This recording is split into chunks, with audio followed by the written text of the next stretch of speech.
Ready. मानव भूगोल क्या है तुम्हारा? मानव भूगोल प्रकृति व विषय क्षेत्र। अब मान के चलो भूगोल को समझना पड़ेगा, आखिर भूगोल है क्या चीज, इसमें शब्द किसने दिया, इनका भूगोल का जनक किसको कहा गया, ये चीज जानकारी तुमको इसमें इस चैप्टर में मिल जाएगा। देखो मानव भूगोल दो ग्रीक शब्दों से बना है। क्या है दो ग्रीक शब्द? क्या है? जियो, एक ग्राफियन। जियो अर्थ यानी पृथ्वी। अब ग्राफियन का मतलब क्या होता है? वर्णन करना या वर्णन किया। किनका वर्णन कर रहा है यहाँ पे? पृथ्वी का। अब देख लो, अब शब्द देने वाला कौन सा? एरोटोस्थानेस। भूगोल को शब्द देने वाला साइंटिस्ट का क्या नाम है? एरोटोस्थानेस। अब हेकेटियस जो है, अब भूगोल का जनक कहा गया है। भूगोल का जनक किसको कहा गया है? हेकेटियस को कहा गया है। अब यहाँ पे तुम्हारा एक बहुत अच्छा प्रश्न बनता है। क्या बनता है तुम्हारा? हेकेटियस यानी भूगोल का जनक किसने दिया? हेकेटियस ने दिया। यहाँ पे बहुत अच्छा प्रश्न बन रहा तुम्हारा। यानी भूगोल को शब्द देने वाला एरोटोस्थानेस हो गया, यानी भूगोल का जनक किसको कहा गया? हेकेटियस को कहा गया है। अब देख लो इनकी प्रमुख दो शाखाएं हैं, एक है भौतिकी भूगोल, दूसरा है मानव भूगोल, है ना। एक होता है तुम्हारा भौतिकी भूगोल, दूसरा क्या होता है तुम्हारा? मानव भूगोल। अब भौतिकी भूगोल तुम 10 यानी 1 से लेकर के 10 क्लास के अंदर तुम पढ़ लिए होगे, है ना। अब हम चर्चा किस पर करेंगे? मानव भूगोल पर। किस पर? मानव भूगोल पर हम चर्चा करेंगे, ठीक है। अब देख लो मानव भूगोल का केंद्र बिंदु किसको माना गया है? मानव भूगोल का जो केंद्र बिंदु है किसको माना गया है? मानव क्रियाकलाप को। किसको? मानव क्रियाकलाप को कहा गया है मानव का केंद्र बिंदु। अब देखो इनका जन्म विकास कब हुआ? 18वीं सदी में। इसका मानव भूगोल का जन्म व विकास कब हुआ? 18वीं सदी में। अब हम चर्चा करेंगे आज आधुनिक भूगोल पर। किस पर?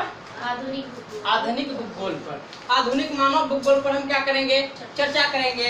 पहले ये जान लेते हैं आधुनिक मानव भूगोल का जनक कौन है? Friedrich Ratzel. कहाँ के रहने वाले थे वो? जर्मनी के। तो फ्रेडरिक रेडजेल को क्या कहा गया? आधुनिक मानव भूगोल का जनक कहा गया है। जहाँ कहाँ के रहने वाले थे? जर्मनी के। इसने एक पुस्तक लिखी, फ्रेडरिक रेडजेल ने एक पुस्तक लिखी। उस पुस्तक का नाम क्या था? एंथ्रोपोजोग्राफिया। क्या उस पुस्तक का नाम था? एंथ्रोपोजोग्राफिया। इसी में से भूगोल का क्या क्या मानव भूगोल का परिभाषा दिया। क्या दिया? मानव भूगोल का परिभाषा फ्रेडरिक रेडजेल ने कि मानव भूगोल मानव समाज, क्या? मानव भूगोल मानव समाज और उसके धरातल के बीच संबंधों का क्या है? अध्ययन है, ठीक है। ये किसने कहा? फ्रेडरिक रेडजेल ने कहा। मानव भूगोल और मानव समाज दोनों को लेके चल रहा। कहाँ पे? मानव भूगोल और मानव समाज और उसके धरातल क्या कहता है? उनके बीच के धरातल क्या है? धरातल के बीच संबंधों का क्या है? अध्ययन किया गया। अध्ययन है। ये किसने कहा? फ्रेडरिक रेडजेल ने। याद रखना, एक तुम्हारा परिभाषित यहाँ है। अब देख लो भाई फ्रेडरिक रेडजेल के एक शिष्य यानी स्टूडेंट ने, वो भी उसका नाम क्या था? एलन सैंपल, जो कहाँ के रहने वाले थे? अमेरिका के रहने वाले थे। अब देखो फ्रेडरिक रेडजेल, जिस तरह से तुम लोग मेरा स्टूडेंट हो उसी तरह से फ्रेडरिक रेडजेल का एक स्टूडेंट ने, जिनका नाम क्या था? एलन सैंपल, जो कहाँ के रहने वाले थे? अमेरिका के रहने वाले थे। इन्होंने भी एक क्या दिया? इन्होंने भी एक परिभाषा दिया। किसका? मानव भूगोल का। इन्होंने भी क्या दिया? एक मानव भूगोल का परिभाषा दिया। अब देखो इसने क्या? फ्रेडरिक रेडजेल ने मानव भूगोल के बारे में क्या चर्चा किया, क्या अध्ययन किया। अब एलन सैंपल, इसने मानव भूगोल के बारे में क्या अध्ययन किया? देखो मानव भूगोल चंचल मानव, चंचल मानव मतलब एक्टिव मानव, है ना, क्रियाशील मानव। मानव भूगोल और चंचल मानव और अस्थायी पृथ्वी के पारस्परिक परिवर्तनशील संबंधों का क्या है? अध्ययन है। अब मान के चलो यहाँ कितनी अच्छी बात कही है कि मानव भूगोल या चंचल मानव, एक्टिव मानव और अस्थायी पृथ्वी के पारस्परिक, है ना, परिवर्तनशील मतलब बदलाव, क्या कहता है? बदलाव संबंधों का क्या है? अध्ययन है। ये किसने कहा? एलन सैम्पल ने कहा। एलन सैम्पल ने ये परिभाषा दिया मानव भूगोल का। अब देख लो, अब देखो फ्रेडरिक रेड जेल ने परिभाषा देते हुए एक विचारधारा रखा था, है ना? किसने? फ्रेडरिक रेड जेल ने अपने मानव भूगोल की परिभाषा देते हुए एक विचारधारा क्या रखा? वो रखा नियतिवाद या निश्चयवाद। क्या रखा? नियतिवाद या निश्चयवाद। अब देख लो, नियतिवाद या निश्चयवाद किसे कहते हैं? अब देख लो, नियतिवाद में फ्रेडरिक रेड जेल ने कहा, क्या कहा? प्रकृतिक का प्रभाव मानव पर अधिक है। यानी इसने साफ साफ क्या कह दिया कि फ्रेडरिक रेड जेल ने कि पृथ्वी मानव का क्या है? मालिक है। क्या है? यानी मानव का मालिक पृथ्वी को कहा गया है। अब पृथ्वी जो चाहे मानव के साथ कर सकता है, क्योंकि वो उनका गुलाम है। पृथ्वी उनका नहीं, पृथ्वी क्या है? उनका मालिक है। मानव पृथ्वी का गुलाम है। यानी पृथ्वी जो चीज चाहेगा क्या करेगा? वो मानव को नुकसान पहुंचा सकता है, अच्छा भी पहुंचा सकता है, बुरा भी पहुंचा सकता है। ये इसलिए कहा क्योंकि निश्चयवाद यानी नियतिवाद या निश्चयवाद प्रकृति का प्रभाव अधिक पड़ता है किन पर? मानव पर। अब देख लो, एक दूसरे ने फिर एक तरफ से ये दिया है, एक तरफ एक साइंटिस्ट ने क्या? विडाल डी ला ब्लास। क्या कहा है? विडाल डी ला ब्लास, जो फ्रांस के रहने वाले थे। कहाँ के? फ्रांस के रहने वाले थे। इसने एक संभवाद की नींव रखी। किसकी नींव रखी? संभवाद की नींव रखी। अब संभवाद के अंदर क्या रखा है? ये मानव का प्रभाव पृथ्वी पर अधिक पड़ता है। जैसे कि मान लो यहाँ पे पृथ्वी का मालिक मानव है। मानव जो चाहेगा वो पृथ्वी के साथ कर सकता है। यहाँ पहला है क्या है? इसमें जो नियतिवाद में कहा पृथ्वी जो चाहेगा मानव पर कर सकता है, लेकिन ये जो विडाल डी ला ब्लास ने क्या संभवाद की नींव जो रखी, इसमें ये क्या कहा? मानव का प्रभाव पृथ्वी पर अधिक पड़ता है। अब पृथ्वी जो है मानव का गुलाम है। किसने कहा? ये विडाल डी ला ब्लास ने कहा। अब इसमें इन्होंने एक परिभाषा दिया। क्या परिभाषा दिया? थोड़ा सा लंबा है ये, है ना?